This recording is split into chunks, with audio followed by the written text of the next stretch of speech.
Hey there, I'm Claire, and I've got a tale to tell. I was around 6 or 7 years old when it all started. My parents' divorce occurred at that time. Harold, my dad, just couldn't take it anymore. For a long time, my mom, Isabella, had been bugging him about how he was underpaid. She was always putting him down, and he felt useless because of it. One day, my dad was overjoyed to come home from work because he had received a promotion. For once, he felt proud of himself, and it showed in his enormous smile. However, Mom merely expressed her disapproval, saying, "That's it. You seem to have landed a steady work, didn't you?" His expression dwindled as I saw. To see a balloon gradually deflate was like being a spectator. Following that, Dad departed. It makes sense now that I'm an adult. My entire universe seemed to be collapsing at that moment. Mom viewed his departure as a chance for growth. In no time at all, she had a plan to capitalize on the poor single mother narrative. To appease her supervisor, she would pretend to be depressed every day at work. "I apologize for being late once again, Mr. Frank," she would say, acting as if she were crying. I couldn't find anyone to assist Claire when she was sick. Even though I was perfectly content staying home and watching cartoons, Mr. Frank would reassure her by patting her hand. Mom cared for her hair and cosmetics for hours. We hated getting together as a family. My mom would act out the story of how my dad left us high and dry, leaving us with nothing. I would fidget in my chair, aware it wasn't true. Although I remained silent throughout, I should have known better than to publicly embarrass my mom even when I was so little. Dad was secretly sending money every month, and no one knew about it. It was dubbed child support by him. Mom used to say, "Look at this, Claire," while waving the checks in my direction whenever they arrived. "In your father's estimation, this pitiful sum is sufficient to support a family." Very bad. I had no idea what the intended amount was. All I knew was that it infuriated her. It was already difficult for me when Mom was furious. My ability to observe details improved as I grew older.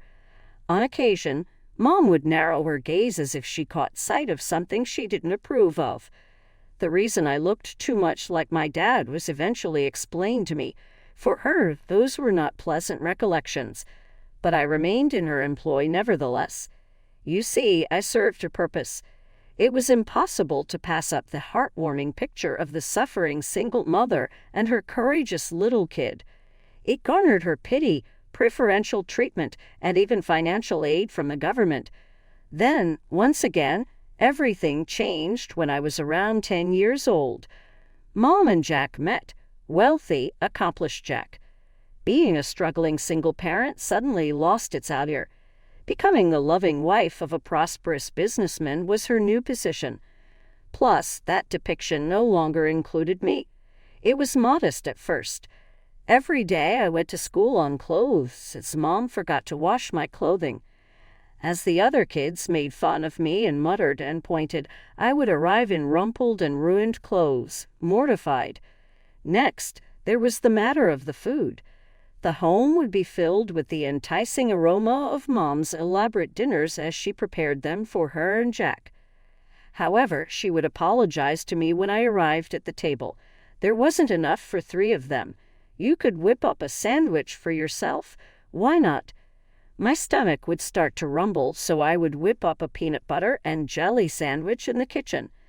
The sound of Mom and Jack laughing and the clinking of wine glasses in the dining room made my meager lunch feel even more inadequate. The most distressing aspect was when she began interfering with my academic assignments. I used to put in a lot of time on a project, and then the following morning, it would just vanish. I would arrive at school without anything and had a hard time explaining what had transpired to the teacher. My instructors began to take a more concerned look at me as my grades began to decline. Jack appeared oblivious throughout. Even when he was home, he neglected Mom in favor of his work. She was just wonderful as the doting wife.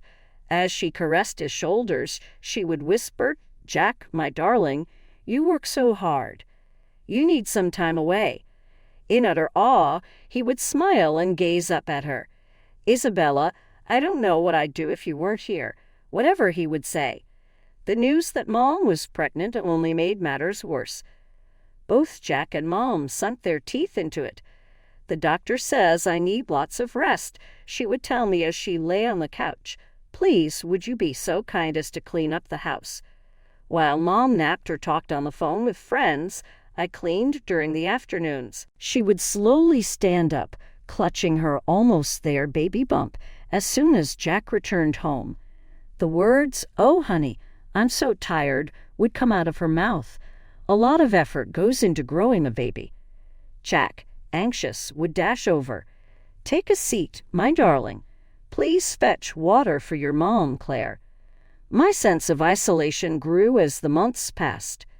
My insecurity made me withdraw socially from my school pals, and I eventually stopped inviting them over to my place. Even at my own house, I felt out of place. Mom treated me more like a servant and expected me to do her bidding. As I lay in bed one night, engrossed in Mom and Jack's enthusiastic discussion about nursery decor, a switch went off in my brain. It became too much for me to manage. I had to leave the house. I did something I had never dared to do before. I picked up my phone, trembling. I contacted my father and informed him about everything: the disregard, the psychological manipulation, and the persistent sensation of being unloved. To reassure me that he was still with me, Dad listened softly. His breathing was the sole sound. There was a lengthy pause when I finished speaking. Then he said, "Get whatever you need. I will come and retrieve you." He sounded serious and authoritative. I woke up bright and early the following morning, my heart racing with a mixture of anticipation and dread. I was too nervous to sleep the night before, so I packed all of my belongings. Coming from the kitchen, I could make out Mom's words as I pulled my bag down the stairs. "Hey, Claire, are you leaving?" she inquired. I was ready for a fist fight when I froze. But as I pivoted around, I beheld her propped up against the entrance, a peculiar grin gracing her countenance. It was almost as if she was relieved. "I'm going to live with Dad," I declared, my voice more forceful than my anxiety. I was taken aback as Mom's smile spread even farther. According to her, "Well, it's about time." Her tone was nearly joyful. We could use the extra room for the baby, Jack and I. Her remarks were as rude as a slap in the face. A car horn outside cut me off before I could utter a word. Dad had shown up. Still wearing that unnerving smile, Mom escorted me to the door. "Hope you have a wonderful life, Claire," she remarked, nearly forcing me to leave. On my way to Dad's car, I stole a quick glimpse back. As she waved farewell, Mom stood in the doorway, her expression of joy clear. I was going, and she was happier than I had seen her in years. Although it was cramped, I felt more at home at my dad's apartment than in any other I'd stayed in a long time. Unfortunately, our time there was brief. I was awestruck as Dad's business skyrocketed over the following few months. A new contract, a major client, or expansion ideas seemed to pop up in his inbox on a weekly basis. We were house hunting in some of the city's most desirable neighborhoods in less than a year. It was a fantastic house that we purchased. Modernist architecture spanning 2 levels, featuring expansive windows and a magazine-perfect backyard. Compared to our previous flat, my room was much larger. While my dad put in countless hours running his now thriving business, I focused on making our large house feel more like a home. The house was filled with the aroma of exquisite cuisine as I mastered the art of cooking. I oversaw the cleaning crew, planted a garden in the spacious backyard, and kept the entire place neat and tidy. Things started to shift as the months passed. I saw the fruits of Dad's labor crop up time and time again. Our lives became even more fulfilling as his business continued to thrive. I changed schools and enrolled at the city's top private institution. A brand new luxury SUV was the enormous surprise that my dad bought me for my 18th birthday. Now you can drive yourself to school in style," he remarked with a smile, handing me the keys. "And perhaps do a few errands for your grandpa, too." My thoughts of Mom gradually faded as I adjusted to my new life. Neither she nor any of my relatives on her side ever contacted me, and I made no effort to get in touch with them either. It was still too soon, and the anguish of the memories was too great. Rather, I devoted myself to my academics. I was a college honor graduate before I even realized it had been years since I had started. On the stage, with my diploma in hand, I cast my eyes toward the audience, hoping to see my dad among them. I momentarily lost consciousness as he stood there, beaming with pride. Being loved deeply felt like this. In a smiling gesture, Dad drew me aside after the ceremony. His eyes gleaming, he declared, "I have something for you." A little box was his gift to me. The key was within. "This is for your brand new downtown apartment. It could be a present for graduation." I embraced him fiercely, my eyes watering from the emotions. "Amazing, Dad. I'm grateful for everything." After finishing college, a few years passed. This was a great time for my career. My life was perfect. I had a stunning downtown apartment. A regular schedule of weekly dinners and lengthy phone conversations had been established between my dad and myself. Everything looked wonderful. For a while, it was. Like a bolt of lightning on a sunny day, the news hit. Father was ill, metastatic cancer. Although the doctor's speech became muddled with medical jargon, the gravity of the situation was crystal evident. My entire focus shifted to finding a way to rescue Dad after that. Stepped away from my job for a while and returned to his residence to tend to his needs. Concern for his well-being consumed my entire day. I did all I could think of to give us a fighting chance, including consulting experts, researching treatments, and exploring alternative remedies. Hope and sorrow interacted in a difficult way during the months that followed. Dad had 3 terrible days filled with agony and illness from the treatments for every one good day when he felt well enough to sit outside or enjoy a meal. After a long day, I was putting him to bed one night. A grave look crossed his face as he shifted to face me. He spoke in a barely audible whisper, calling out to Claire, "I require that you make a solemn pledge to me." A knot had formed in my throat, so I could only nod in response. "Do what makes you happy," Dad said. "Make the most of it. You won't be held back by this." He would be okay. I wanted to dispute with him about it, yet we were both aware that was not the case. Instead, I gave him a firm grip and whispered, "I promise, Dad." 3 weeks subsequently, he died. As he took his last breath, I held his hand and told him how much I loved him and was grateful for all he had done.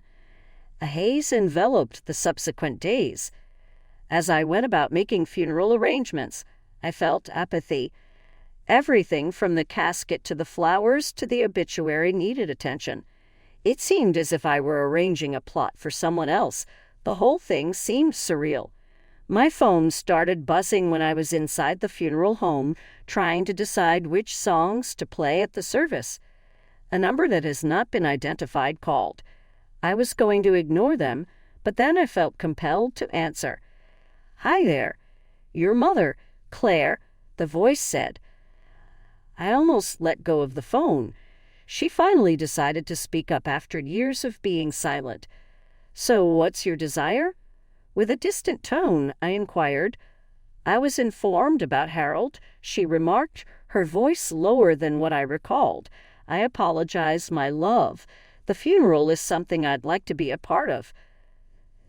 The need to sever the call and demand her solitude washed over me. I longed for my mother's consolation because I was so exhausted and stressed, and because there was a tiny part of me that I had buried long ago. The words "all right" escaped my lips. "Say, you can help." I felt like I had opened a door I should have kept closed as I concluded the call. But now that Dad was dead, my mom was the only relative I had. My mom and my half-brother Brian arrived at the funeral home exactly 1 hour after she called.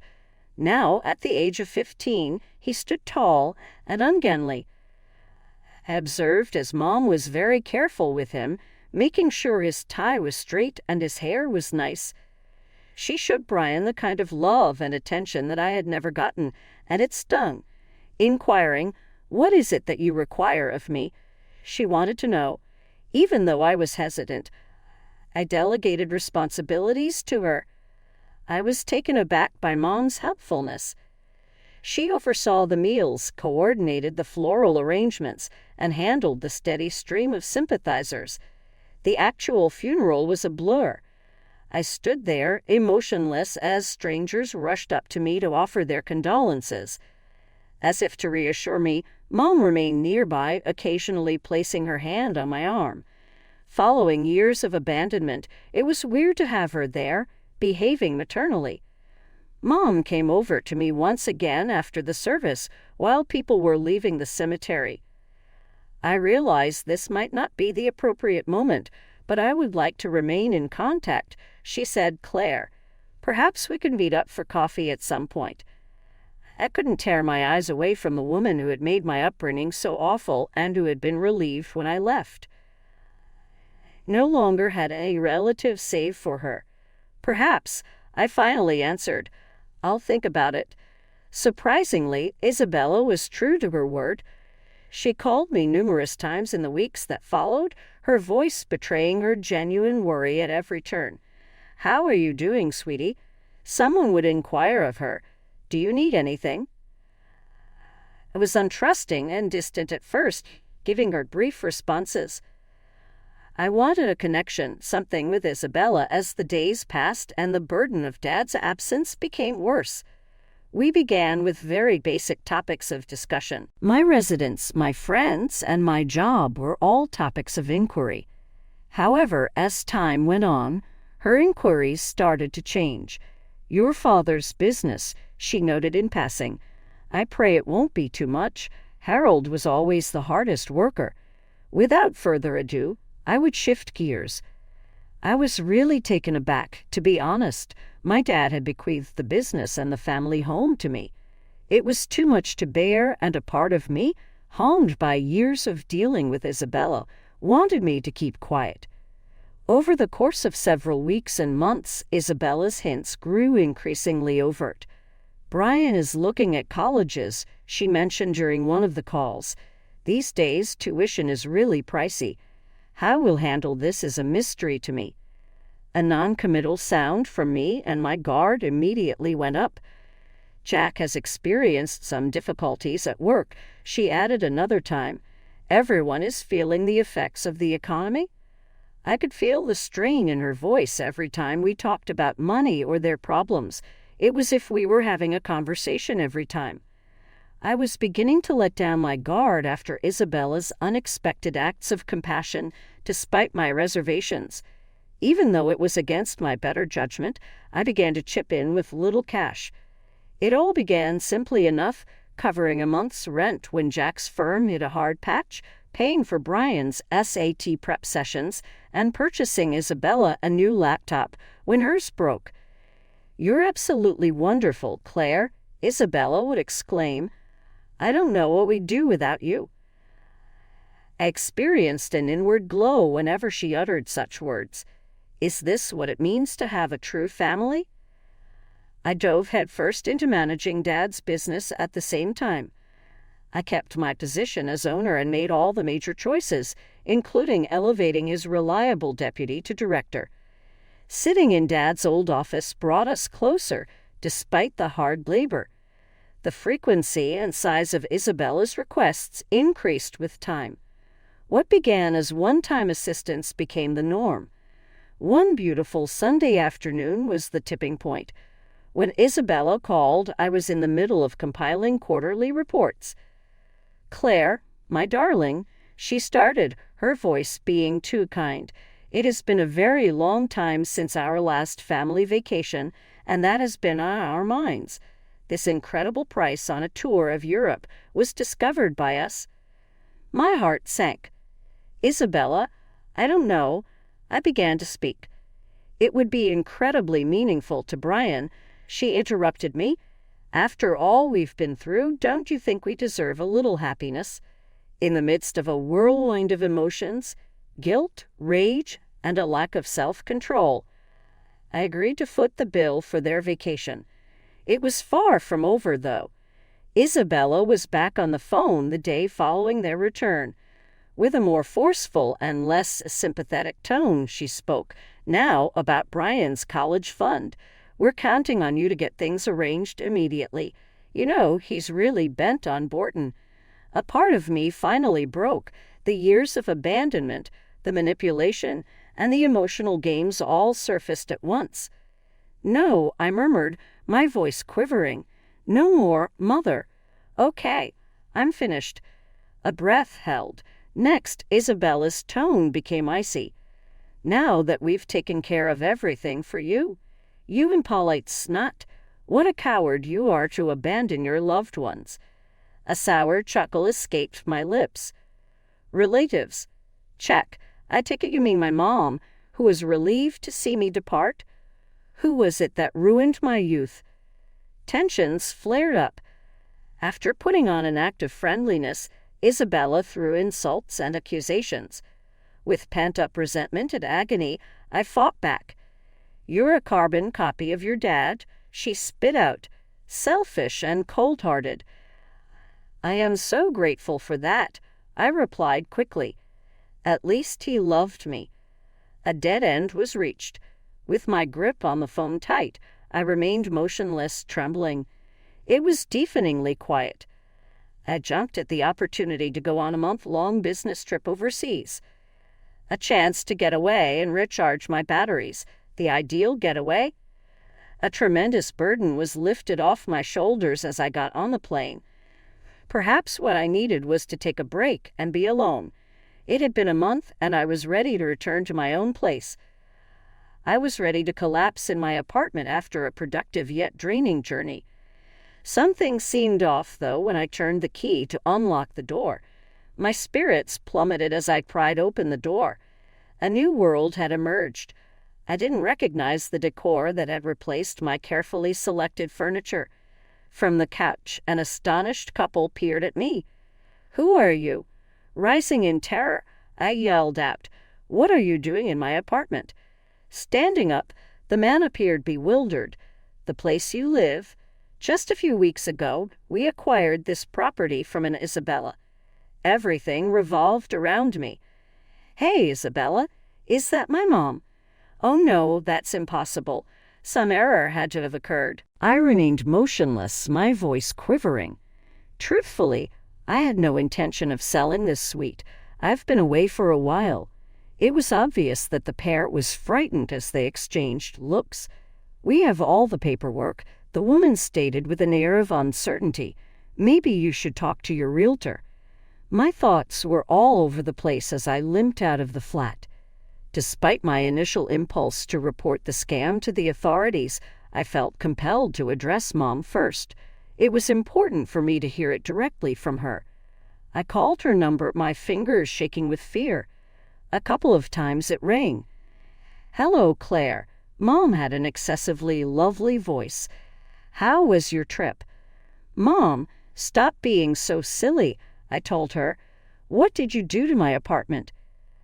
After a considerable interval, Isabella started laughing. A mocking, I see laugh, which caught me off guard. Oh, Claire, she murmured with an air of insincere compassion. It wouldn't have gotten this far if you'd just given freely. Know that you brought this upon yourself. I felt like I was getting punched in the gut. You sold my apartment. How? What would you do? It's time for me to call the cops. Oh, really? Isabella spoke up, her voice taking on a harsh tone. Are you seriously planning to depose your own mother? We both know you lack the courage to do that, so please don't. Without warning, the call cut off, and I found myself alone and shocked on the pavement. Though her arrogant self-assurance inspired me, I got into a cab without giving it much thought and instructed the driver to drop me off at Isabella and Jack's house. Anger and adrenaline surged through me as I banged on the door. Jack seemed perplexed as he responded, "Claire, what's going on?" He was in my way as I pushed into the house. "Where's Isabella?"